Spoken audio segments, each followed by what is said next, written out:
I feel bad for inanimate objects. Does anyone know why?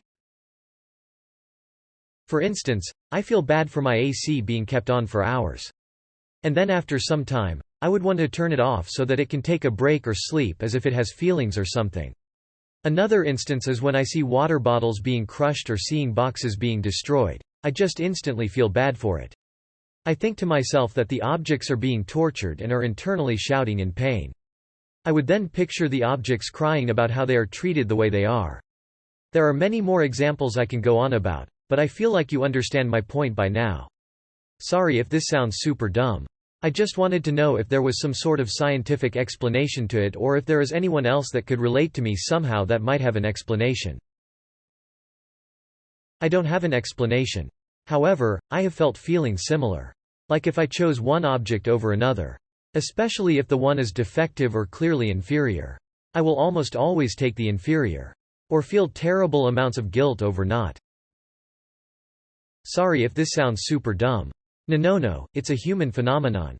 Humans are social creatures and pretty empathetic, and that's advantageous to our species, but our empathy wires get crossed pretty easily. Search for the Forbes article MIT researchers discover whether we feel empathy for robots. In one MIT study, people were asked to smash a robot with a hammer. Many did. However, once the robot was given a name, participants generally hesitated more before hitting it. I am a 37-years-old man mountain, and if I see a teddy face down I have to sit him up. As a kid I had to transform all my transformers back into their robot mode before bed because being all folded up into whatever they transformed into seemed uncomfortable for them to go through all night. I have felt like this for so long but was too embarrassed to admit it, so thank you for the validation.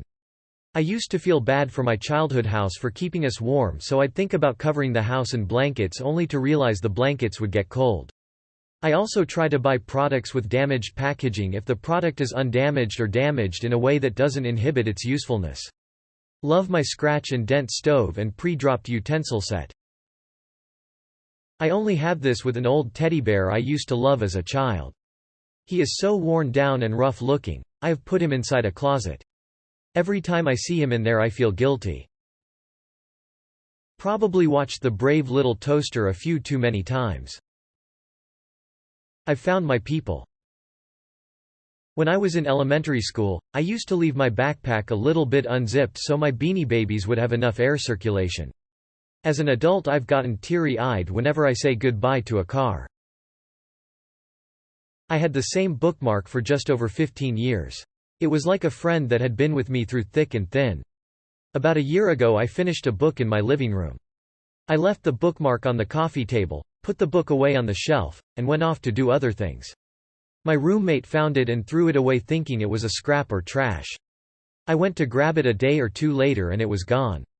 Trash had gone out in the meantime. It legitimately felt like losing someone close to me. I was legitimately angry, and I harbored some negative feelings toward my roommate for a few days. I had to tell myself that it was just a tag from a shirt that I had bought when I was 14 whose brand name happened to be my surname. Should I have been so attached to what amounted to a piece of cardboard? Nah. But human beings are weird as hell and we can't help to feel what we feel sometimes, even if we know it's irrational.